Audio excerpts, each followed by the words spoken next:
सभी जो बॉडी के टुकड़े हैं वो पुलिस ने अलग अलग इलाकों से बरामद किए हैं। पुलिस कस्टडी में आफ्ताब है, चेहरा छुपाने की पूरी तरह से यहाँ पर कोशिश कर रहा है। दिल्ली पुलिस का कहना है कि बेहद शातिर दिमाग है आफ्ताब अमीन पूनावाला।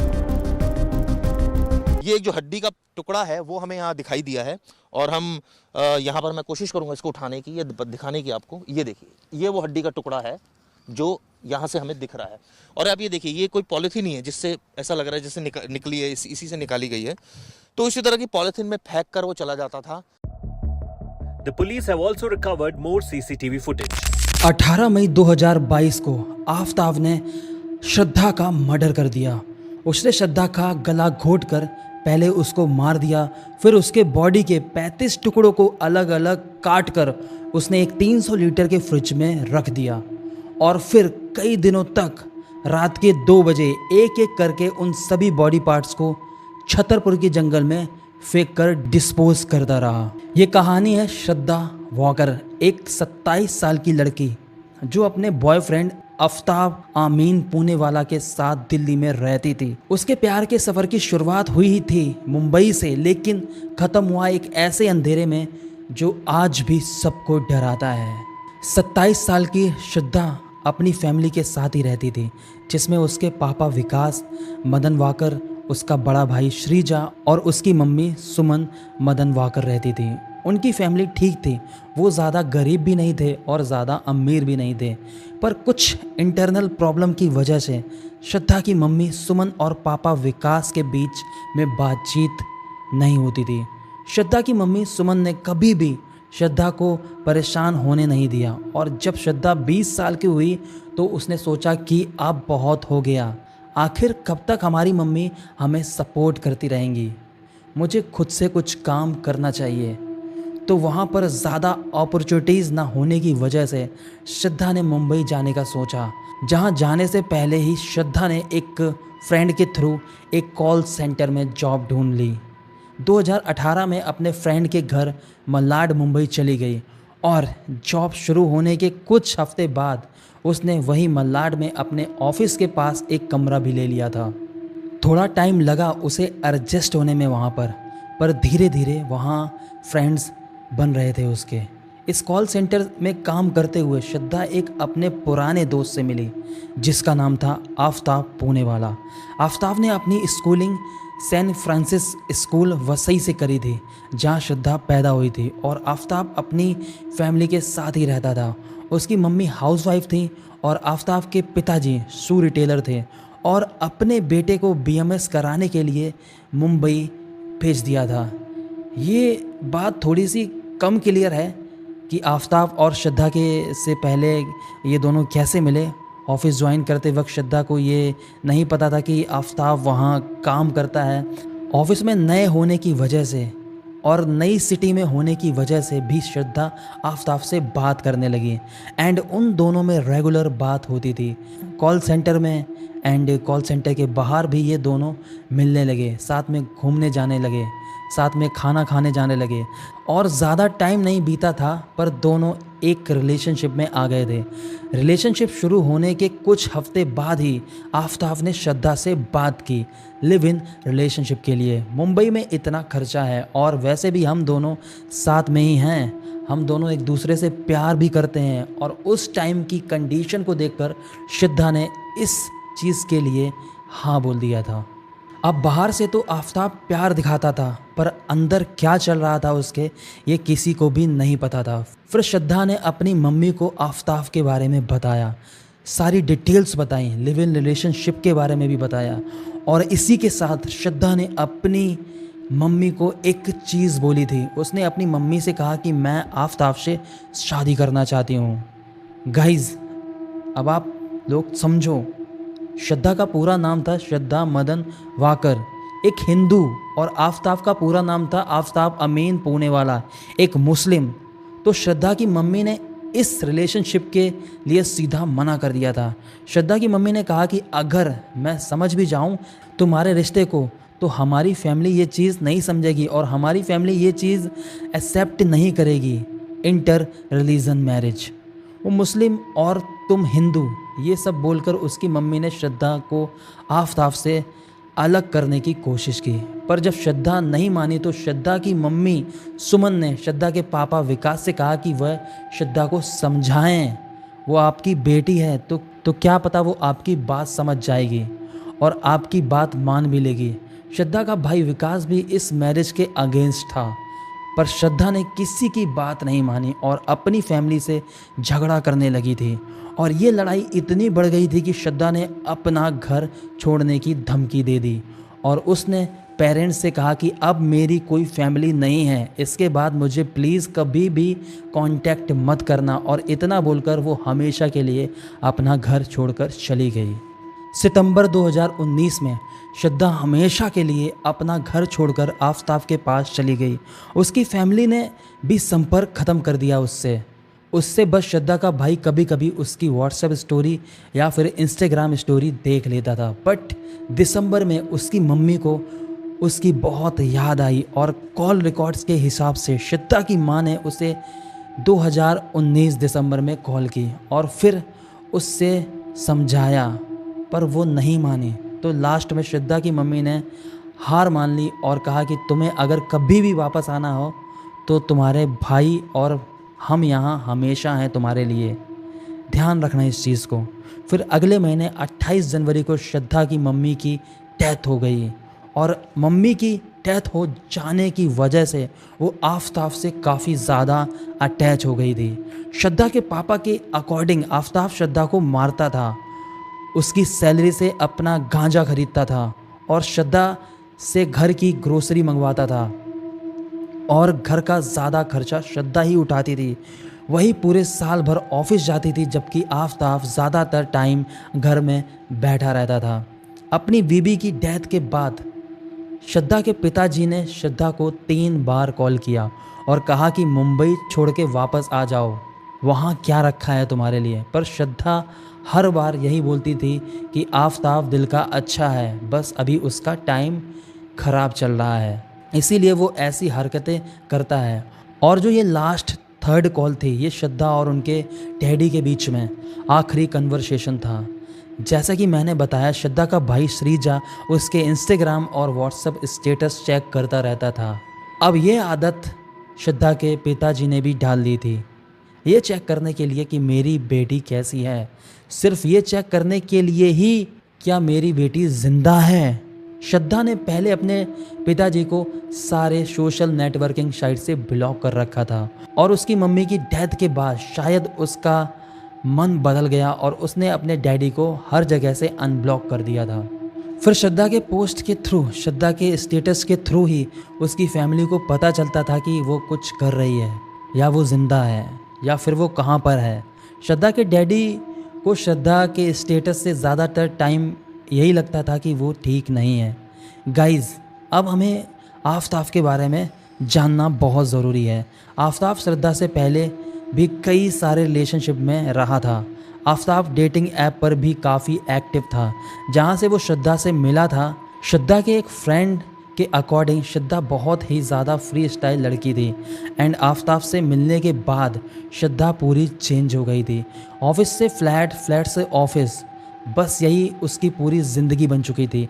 पूरा वक्त बस आफताब के ही साथ। तो 2020 मार्च के आसपास श्रद्धा ने आफताब को दोबारा एक डेटिंग ऐप चलाते हुए देख लिया, जिसे देखकर वो बहुत ज़्यादा गुस्सा हो गई। और ये चीज़ जायज़ भी है, क्योंकि तुम श्रद्धा के साथ लिव इन में रहते हो तो तुम्हें डेटिंग ऐप यूज़ करने की क्या ज़रूरत है।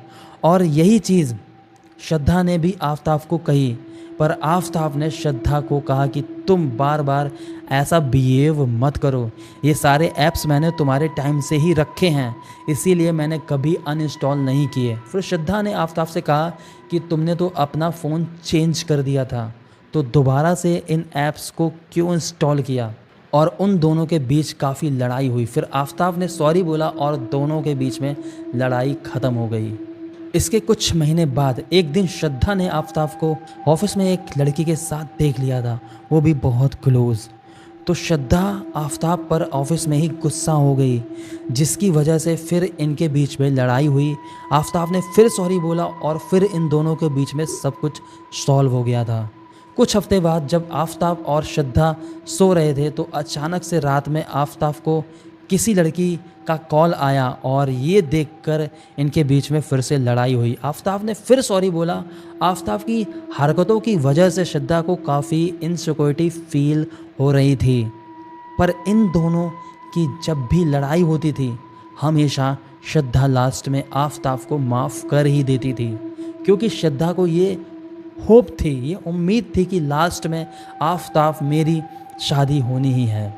पर श्रद्धा को क्या कहाँ ये सब पता था कि आफताब का प्लान कुछ और ही था, बल्कि आफताब तो कभी भी शादी के लिए नहीं तैयार था। और इसी वजह से फिर से श्रद्धा को काफ़ी ज़्यादा इनसिक्योरिटी और हर्ट फील होने लगा। और ये चीज़ पूरे 3 साल चली, 2019, 2020, 2021 तक। और 2021 में आफताब के घर वालों को ये पता चल गया था कि हमारा बेटा एक हिंदू लड़की के साथ लिव इन में रहता है। और श्रद्धा की फैमिली की तरह आफताब की फैमिली ने भी इस चीज़ के खिलाफ विरोध किया। उन्होंने आफताब को साफ कहा कि तुम सीधा घर आ जाओ, ये रिलेशनशिप कहीं नहीं जाएगी, इसीलिए अपना और इस लड़की का वक्त बर्बाद मत करो। आफताब और श्रद्धा के बीच में भी काफ़ी प्रॉब्लम्स थीं, उनकी फैमिली उन्हें एक्सेप्ट नहीं कर रही थी। आफताब की फैमिली में भी मना कर दिया था इस चीज़ को लेकर। तो सब चीज़ों से तंग आकर आफताब ने श्रद्धा को अपना प्लान बताया कि हम लोग दिल्ली शिफ्ट करेंगे और दिल्ली में रहने के बाद हम लोगों को कोई प्रॉब्लम नहीं होगी, हम लोग अच्छे से वहाँ पर रह सकेंगे और अपनी ज़िंदगी की एक नई शुरुआत करेंगे। आफताब के पास कुछ पैसे बचे थे, पर श्रद्धा ज़्यादातर पैसे अपने घर खर्च में लगा देती थी और श्रद्धा अपने ऊपर पैसा ना खर्च करके कुछ पैसा सेव करके रखा था श्रद्धा ने।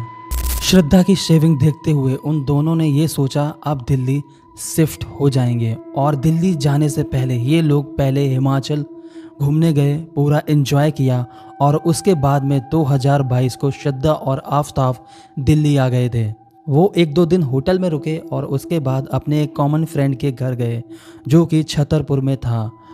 उनके फ्रेंड ने ही उन्हें पास में फ्लैट दिलाने में मदद करी एंड ये दोनों फिर यहाँ शिफ्ट हो गए। काफ़ी बड़ा घर नहीं था, इतना था कि ये दोनों यहाँ पर खुशी खुशी अपनी ज़िंदगी की नई शुरुआत कर सकते थे। दिल्ली में नए अपार्टमेंट में शिफ्ट होते ही श्रद्धा और आफताब को अब बस 9 दिन ही हुए थे और जो इनके रिलेशनशिप में मुंबई में टेंशन चल रही थी अब दिल्ली में भी कंटिन्यू हो गई। श्रद्धा को ये लगा कि अब तो हम एक नई सिटी में साथ रह रहे हैं और इस नई सिटी में अब तो हमारी रिलेशनशिप सीरियस है। आफताब से एक और बार पूछा शादी के लिए और आफताब ने फिर से मना कर दिया था। आफताब ने श्रद्धा से कहा कि हम लोग लिव इन में रह रहे हैं, हम दोनों खुशी खुशी रह रहे हैं, ये सब कुछ ठीक है, हमारी खुशी बर्बाद क्यों करना चाह रही हो। फिर इन दोनों के बीच में काफ़ी ज़्यादा लड़ाई शुरू हो गई। ऊपर से ज़्यादातर खर्चा दिल्ली में श्रद्धा ही उठा रही थी। फिर वो दिन आया जिसको देखकर पूरी दुनिया शॉक हो गई। 18 मई 2022 को शाम को खाना खाने के बाद श्रद्धा और आफताब के बीच में काफ़ी चीज़ों पर लड़ाई हो गई। पहले तो इन दोनों की बात सॉरी से ही सॉल्व हो जाती थी, पर इस बार ये फाइट इतनी ज़्यादा सीरियस थी कि मारपीट तक पहुंच गई। आफताब ने पुलिस से ये खुद एडमिट करके कहा है कि 18 तारीख को उसका गुस्सा काफ़ी बढ़ गया था। श्रद्धा की डिमांड को बार बार सुनकर, शादी वाली डिमांड को बार बार सुनकर, और उस दिन आफताब से रहा नहीं गया। उसने गुस्से में श्रद्धा का गला पकड़ा और उसे तब तक दबाए रखा जब तक श्रद्धा नीली नहीं पड़ गई। श्रद्धा अब सांस नहीं ले पा रही थी और अपने गुस्से से बाहर आकर जब आफताब को ये चीज़ रियलाइज़ हुई तो उसने धीरे से अपना हाथ श्रद्धा के गले से हटाया और अब काफ़ी देर हो चुकी थी और श्रद्धा मर चुकी थी। आफताब से सब कुछ एकदम अचानक से हुआ था। तो उसे पता नहीं चला कि मुझे अब क्या करना चाहिए, या फिर उसे ये नहीं पता था कि अब मैं अपने आप को कैसे बचाऊंगा। लेकिन Aftab crime thriller web series का बहुत बड़ा फ़ैन था और पुलिस ने बताया कि एक सीरीज़ है अमेरिकन सीरीज़ डेक्स्टर, वो उससे बहुत ज़्यादा इंस्पायर्ड था। उससे उस मोमेंट में कुछ समझ नहीं आया। आफताब ने पुलिस से ये कहा कि वो उस सिचुएशन में वो इतना ज़्यादा रिलैक्स्ड था कि जिस कमरे में श्रद्धा को मारा था उसने वो कमरा बंद कर दूसरे कमरे में जाकर सो गया। गाइज मुझे ये लगता है ये सब वेब सीरीज़ के हिसाब से उसने किया, क्योंकि आजकल वेब सीरीज़ में इस तरीके से मर्डर को दिखाते हैं, इस तरीके से साइको क्राइम को दिखाते हैं और लोग उसे देख के इंस्पायर हो जाते हैं। अगले दिन वो मार्केट गया और एक बड़ा फ्रिज और एक आरी और एक पॉलीथीन बैग और एक बड़ा बैग और ब्लीच और कुछ केमिकल्स अलग अलग दुकान से लेकर अपने अपार्टमेंट में वापस आ गया। अपार्टमेंट में वापस आकर उसे श्रद्धा की बॉडी को खींच के रूम से बाथरूम में ले गया। उसकी बॉडी को बाथरूम में सीधा रखा और अपने राइट हैंड साइड पर शॉवर इस तरीके से खोला कि शॉवर का पानी वो श्रद्धा की बॉडी पर गिरे और फिर आरी से उसने श्रद्धा की बॉडी को 52 पार्ट्स में काटा। उन 52 पार्ट्स को उसने काले प्लास्टिक बैग में रखा और फिर उन बैग्स को उसने अपने फ्रिज के फ्रीज़र में रख दिया। गाइज मुझे ना मतलब इस चीज़ को बताते हुए इतना डर लग रहा है, और आप सोच के देखो उसने ये चीज़ें करी थी। पूरी बॉडी उसने एक दिन में नहीं काट पाई तो प्लास्टिक बैग को फ्रीज़र में और श्रद्धा की बची हुई लाश को उसने फ्रीज में नीचे वाले हिस्से में घुसा दिया, जहाँ पर उसने अपना बाकी बचा हुआ खाना भी रखा था। गाइस आप सोचो यार कि वो इंसान के रूप में हैवान था, वो राक्षस था, वहीं पे बॉडी रखी है, वहीं पे खाना रखा है और उस खाने को वो खाता था। मैं जब इस स्टोरी को मतलब डिटेल में समझ रहा था तो मुझे इतना डर लग रहा था इस स्टोरी को कलेक्ट करने में। आप सोचो वो कितना बड़ा हैवान था। इसके बाद उसने अपना खाना बनाया और उसने खाना खाया। उसने अपना फ्रिज खोला, वहाँ से दूध निकाला, अपनी चाय बनाई, फिर चाय पीकर, क्योंकि वो ये सब चीज़ें पूरा दिन करता था, बहुत ज़्यादा डिस्टर्ब भी रहता था, फिर अपने कमरे में जाकर सो जाता था। अगले दिन फिर से वही चीज़। आफताब ने बॉडी को बाहर निकाला, बाथरूम में ले गया, शॉवर खोला, फिर से बॉडी को काट कर पॉलीथीन में, फिर फ्रिज में, और फिर दूसरे दिन श्रद्धा का हिप वाला एरिया काटते हुए आफताब के लेफ्ट वाले हाथ में चोट लग गई थी। पहले तो उसने सोचा कि शायद ज़्यादा गहरी चोट नहीं है, लेकिन उसका जो शॉवर वाला पानी था उसमें केमिकल्स मिले हुए थे, तो इसकी वजह से उसके हाथ में काफ़ी दर्द होने लगा था। फिर अपने हाथ में पट्टी बनवाने के लिए वो एक डॉक्टर के पास गया। अब आप इस क्लिप को देख लीजिए। डेट अप्रॉक्सीमेटली 19 मई का था और मॉर्निंग आवर्स में आया था, अराउंड 11-12 के बीच में, और he was lying in the casualty. My compounder came to me, he said doctor साहब एक पेशेंट लेटा हुआ है, उसको एक थोड़ा छोटा सा कट लगा हुआ है, सुपरफिशियल इंजरी है। तो मैं गया वहाँ पे, उसको देखा, मैंने पूछा कैसे कट हुआ ये, तो बोला कि मैं फ्रूट कट कर रहा था और ये मेरी नाइफ स्लिप कर गई और ये कट हुआ है। तो देखने में जो वुंड था वो क्लीन था, इंसाइज था, बिल्कुल मतलब क्लीन इंसाइज वुंड, ऐसा लग रहा था कुछ शार्प वेपन से हुआ ये। मैंने पूछा कोई लड़ाई झगड़ा हुआ, मारपीट कहीं हुई है, कहीं चाकूबाजी कुछ हुई है? बोला नहीं डॉक्टर साहब ऐसा नहीं है, ये एक्सीडेंटल कट हो गया। फिर बातों बातों में उसने बताया कि मैं actually I am not from Delhi, I am from Mumbai. मैंने asked him why did you move to Delhi? तो फिर बताया उसने बाद में कि डॉक्टर साहब वहाँ पे यहाँ पे आईटी सेक्टर काफ़ी अच्छा है और सैलरी काफ़ी अच्छी मिलती है दिल्ली में, तो मैं उधर से इधर आया हूँ। तो पुलिस ने ये भी कहा है कि वो पूछताछ के दौरान हिंदी में बात नहीं कर रहे हैं आफताब, वो सिर्फ अंग्रेज़ी में बात कर रहे हैं। क्या यहाँ भी ऐसा ही था? यहाँ पर भी सिर्फ इंग्लिश से बात कर रहा था वो। मैंने जानने की कोशिश करी हिंदी क्यों नहीं बोल रहा है या तुमको हिंदी नहीं आती है, तो वो शायद ज़्यादातर इंग्लिश में कंफर्टेबल था वो। फिर डॉक्टर से टाँके लगवाने के बाद घर वापस आया, वो भी मई की गर्मी में। दिल्ली में मई में बहुत गर्मी होती है और श्रद्धा की बॉडी को अब पूरा 1 दिन हो गया था, इसीलिए अब कमरे से बदबू आना शुरू हो गई थी।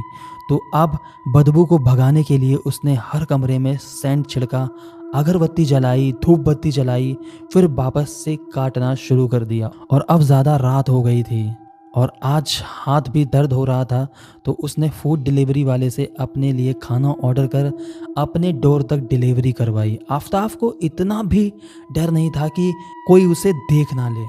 और इस प्रोसेस को करते हुए उसे 2 दिन हो गए थे और तीसरा और फाइनल दिन उसने फाइनली पूरी बॉडी को काट कर प्लास्टिक बैग में डाल दिया और ब्लीच और केमिकल से उसने बाथरूम को अच्छे से साफ कर दिया ताकि कोई खून या स्किन के अंश भी बाथरूम में ना मिले।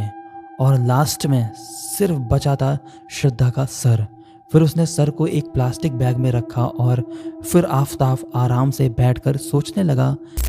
दिल्ली में भी वो नया था, उसने अपने आसपास की जगह का कुछ भी पता नहीं था उसको। आफताब ने फ्रीज़र से कुछ प्लास्टिक बैग को निकाला और अपने बैकपैक में रख लिया और रात के 1 से 2 बजे के बीच आफताब अपना अपार्टमेंट बंद करके इन प्लास्टिक बैग्स को अलग अलग जगह पर ले गया और अपने अपार्टमेंट से दूर उसे महरौली जंगल दिखा।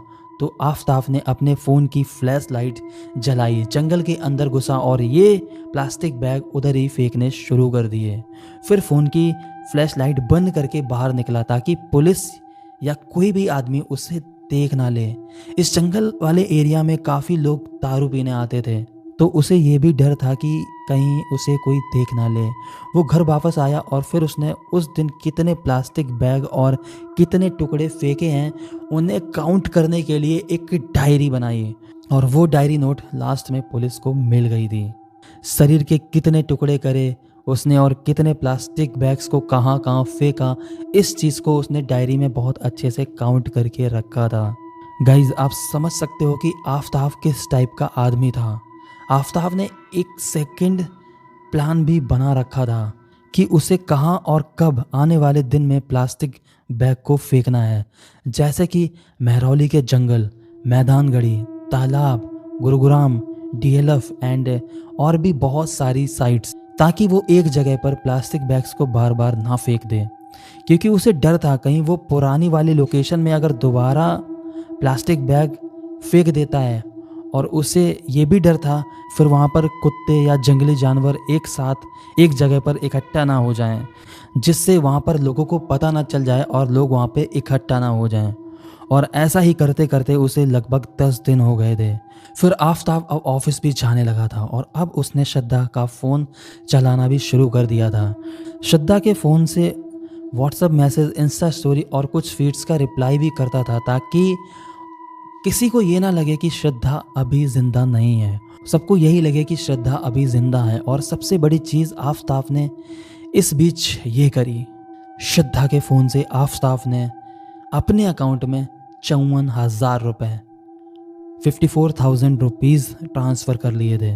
With more exclusive details on the Shraddha murder case, we are being told that 54,000 rupees were transferred online from Shraddha's bank account to Aftab's account. The location of the phone at that point of time during the transfer of this amount was Chhatarpur. So this is when the exact online transaction took place, the location being Chhatarpur. Now what raised suspicion is that Aftab was exposed because of this very lie.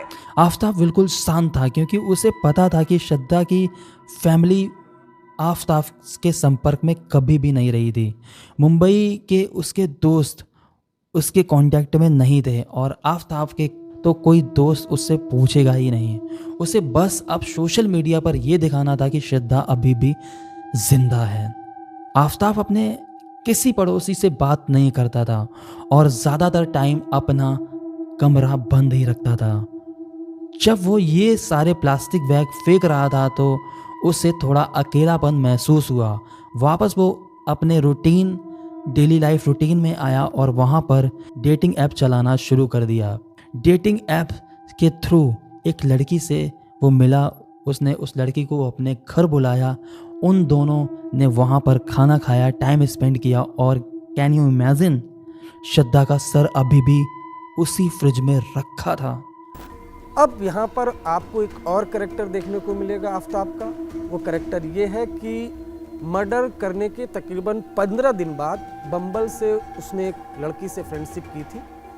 वो लड़की उस flat में आती है, उस flat में जहाँ पर वो पहले से आफ्ताब ने श्रद्धा का मर्डर किया था। जब वो लड़की उस फ्लैट में आती है तो फ्रिज में श्रद्धा की बॉडी के टुकड़े रखे होते हैं, और जब वो लड़की फ्लैट के अंदर आती है तो आफ्ताब पहले से तैयारी करता है। फ्रिज से बॉडी के टुकड़े, ख़ास तौर से जो सर का हिस्सा है वो उस वक्त भी था, वो बॉडी के टुकड़े उठाता है और किचन में लेकर जाकर वो रखता है। लड़की पूरी रात रुकती है। श्रद्धा का जब मर्डर कर रहा होता है तो एक रिंग था श्रद्धा के हाथ में, वो रिंग वो निकाल लिया था, वो उस लड़की को गिफ्ट में देता है। आखिर 5 जून को आफ्ताब ने श्रद्धा के सर को ठिकाने लगाने का सोचा और श्रद्धा का सर लिया और पता नहीं किस लोकेशन में जाकर श्रद्धा का सर ज़मीन में रखा, उस पर कैरोसिन डाला और श्रद्धा के सर को आग लगा दी ताकि पुलिस को अगर सर मिले तो वो पहचान ना पाए कि ये एक्चुअली किसका सर है। और फिर उसने उसी सर को ज़मीन में गाड़ दिया और इतने दिनों तक ये सब करने के बाद वो अपने घर चला गया था। जून 2022 से नवंबर 2022 तक 6 महीने लग गए। किसी को भी इस बात की भनक नहीं थी कि श्रद्धा मर गई है। इन 6 महीने में जो उसने बॉडी पार्ट्स फेंके थे वो डिकम्पोज हो गए और उसका जो सर था वो भी इतने महीनों में डिकम्पोज हो गया था और किसी को भी इस बात की भनक तक नहीं लगी, सिर्फ हड्डी हड्डी बची होंगी। इन 6 महीनों में एक चीज़ और हुई थी कि श्रद्धा के पापा और भाई श्रद्धा की स्टोरीज पता करते थे कि वो ठीक है या नहीं। इन 6 महीनों में आफ्ताब ने कोई भी पोस्ट स्टोरी श्रद्धा के फ़ोन से नहीं शेयर करी थी, क्योंकि आफ्ताब श्रद्धा का फ़ोन मुंबई लाकर स्विच ऑफ करके कहीं मुंबई में ही फेंक दिया था। तो फिर इन 6 महीनों से श्रद्धा की फैमिली को श्रद्धा के बारे में कोई भी अपडेट नहीं मिल पा रही थी। फिर उन्होंने उसके दोस्तों को कॉल करना शुरू किया। फिर श्रद्धा के दोस्तों से उन्हें पता चला कि आफ्ताब और श्रद्धा दिल्ली में रहने लगे हैं और वो वहीं पर जॉब कर रहे हैं एक साथ में। सितंबर वाले महीने में श्रद्धा के पापा को बहुत ज़्यादा बेचैनी महसूस हुई, मेरी बेटी ठीक है या नहीं है। और फिर सितंबर में श्रद्धा के एक दोस्त का श्रद्धा के डैडी को कॉल आया। इस फ्रेंड ने श्रद्धा के पापा को बताया कि कैसी थी उन दोनों की रिलेशनशिप और बताया कि कैसे श्रद्धा खुश रहती थी आफ्ताब के साथ और अब उसके डैडी को काफ़ी चिंता होने लगी। और फिर उन्होंने पालघर लोकल पुलिस स्टेशन में श्रद्धा की मिसिंग रिपोर्ट दर्ज करवाई, क्योंकि श्रद्धा की लास्ट लोकेशन दिल्ली की थी। तो ये केस मुंबई से दिल्ली ट्रांसफ़र हो गया था और दिल्ली पुलिस ने इन्वेस्टिगेशन करने के लिए आसपास पूछताछ शुरू कर दी थी। दिल्ली पुलिस महरौली में श्रद्धा के ऑफिस, उसके फ्रेंड्स और आफ्ताब से क्वेश्चन पूछ रही थी, जो कि मर्डर करने के 6 महीने बाद की बात है। उसी अपार्टमेंट में आफ्ताब 6 महीने बाद भी वहीं पर रह रहा था जहां पर उसने श्रद्धा का गला घोंटकर हत्या कर दी थी। फिर उसी अपार्टमेंट में पुलिस ने जब आफ्ताब से पूछताछ करी तो फिर आफ्ताब ने पुलिस को बताया श्रद्धा मेरे साथ नहीं रहती है। उसने ये स्टोरी बनाई थी कि वो कुछ महीने पहले ही अपने आशिक के साथ यहाँ से भाग गई थी। पुलिस ने भी सोचा यार दिल टूटा आशिक है, इससे क्या ज़्यादा बात करो। आफ्ताब ने पुलिस के सामने एकदम इनोसेंट, एकदम सैड होकर बोली थी ये चीज़ें और शुरू से ही इंग्लिश में बात कर रहा था। तो पुलिस ने उसका इंप्रेशन देखकर उससे ज़्यादा झड़प नहीं की थी। और कुछ क्लू ना मिलने के बाद श्रद्धा के डैडी 9 नवंबर को दिल्ली आए और उन्होंने फिर दिल्ली में श्रद्धा की मिसिंग रिपोर्ट लिखवाई। श्रद्धा का बैकग्राउंड बताया और बार बार एक ही नाम सामने आ रहा था, आफ्ताब पुणे वाला। पुलिस ने इस बार आफ्ताब से फिर से पूछताछ की और इस बार आफताब ने रोते हुए पुलिस से कहा कि मुझे नहीं पता, पर आप लोग प्लीज़ श्रद्धा को ढूंढ लीजिए क्योंकि ये बेचारी 18 मई से ही गायब है। मैंने भी उसे कई बार कॉल करने की कोशिश की, कई बार व्हाट्सएप पे मैसेज किया, पर वो कॉल ही नहीं उठा रही है और ना ही रिप्लाई कर रही है। पर जब पुलिस ने आफताब की कॉल रिकॉर्ड्स चेक करे तो 18 तारीख के बाद आफताब ने एक बार भी श्रद्धा को कॉल नहीं किया था। 18 मई के बाद श्रद्धा और आफताब के फ़ोन में सिर्फ एक ट्रांजैक्शन था जो कि 54,000 रुपये का, जो आफताब ने श्रद्धा के मरने के बाद उसके फ़ोन से ट्रांसफ़र किए थे। 54,000 rupees were transferred online from Shraddha's bank account to Aftab's account. The location of the phone at that point of time during the transfer of this amount was Chhatarpur. So अब आफताब इस case का prime suspect था। Police उसे ले गई और उससे पूछताछ करना शुरू कर दिया। फिर इन्वेस्टिगेशन के दौरान बाबा साहेब अम्बेडकर हॉस्पिटल में आफताब का नार्कोटिक टेस्ट कराया गया, जिसके दौरान उसने श्रद्धा का मोबाइल फ़ोन और उसके शरीर को काटने के लिए इस्तेमाल किए गए हथियारों के बारे में भी महत्वपूर्ण जानकारी दी। और एक सोर्स के अकॉर्डिंग नार्को टेस्ट में आफताब ने कुछ इम्पोर्टेंट जानकारी भी दी थी दिल्ली पुलिस को, जिसमें उसने आरी के बारे में भी पुलिस को बताया था, जिससे श्रद्धा के शरीर को काटने के लिए यूज़ किया गया था। श्रद्धा का मोबाइल फ़ोन जिस अज्ञात जगह पर उसने फेंक दिया था, इससे पहले आफताब को पॉलीग्राफ टेस्ट करवाया गया था, जिसमें उसने हत्या करना भी कबूल किया था। ब्रोक डाउन हुआ और उसने ये बताया कि उसने श्रद्धा का मर्डर कर दिया। अब उसके बाद वो किस तरह से गुमराह करता है कि वो श्रद्धा का मर्डर कर दिया था, उसकी हड्डी को मिक्सर ग्राइंडर में उसने पीसा और पीसने के बाद उसको फेंक दिया। एक बयान उसने ये दिया और छत पर फेंका। उसके बाद दिल्ली पुलिस उस छत पर जाती है, कुछ नहीं मिलता है। फिर इंटरोगेशन होता है तो वो ये बोलता है कि नहीं, मैंने झूठ बोला था, मैंने बॉडी के टुकड़े किए थे और उसको फ्रिज में रखा था और धीरे धीरे करके उसको मैंने टुकड़ों को छतरपुर के जंगल में फेंका था। गाइज, अब बात करते हैं केस के लेटेस्ट अपडेट के बारे में कि अब 2024 में आखिर आफताब का क्या हुआ, आफताब के केस का क्या हुआ और अभी क्या चल रहा है। इन कंक्लूजन, आफताब पूनेवाला को श्रद्धा वॉकर के मर्डर के केस में नवंबर 2022 में पुलिस ने अरेस्ट किया था। पुलिस ने उसे दिल्ली के तिहाड़ जेल में रखा है, जहां उसका ट्रायल चल रहा है। अभी तक उससे फाइनल सज़ा नहीं मिली है, लेकिन अगली हेयरिंग 5 अगस्त 2024 को होने वाली है। पुलिस ने इस केस में काफ़ी एविडेंस कलेक्ट किए हैं, जिसमें फॉरेंसिक रिपोर्ट्स और विटनेस स्टेटमेंट्स शामिल हैं। आफताब पर मर्डर और सबूत मिटाने के चार्जेस लगे हैं और अगर ये चार्जेस प्रूव हो जाते हैं तो उसे सख्त से सख्त सज़ा मिलेगी या उसे फांसी की सज़ा मिलेगी। अब हम सभी इस केस के फाइनल वर्डिक्ट का इंतज़ार कर रहे हैं और उम्मीद करते हैं कि श्रद्धा वॉकर को इंसाफ मिलेगा। आपको इस केस के बारे में क्या सोचना है? आप अपने थॉट्स को कमेंट में ज़रूर शेयर करें। अगर आपको वीडियो पसंद आई हो तो लाइक करें, शेयर करें और हमारे चैनल सस्पेंस पॉडकास्ट को सब्सक्राइब करें ताकि आप ऐसी और क्राइम और हॉरर स्टोरीज़ को जान सकें। तब तक के लिए धन्यवाद।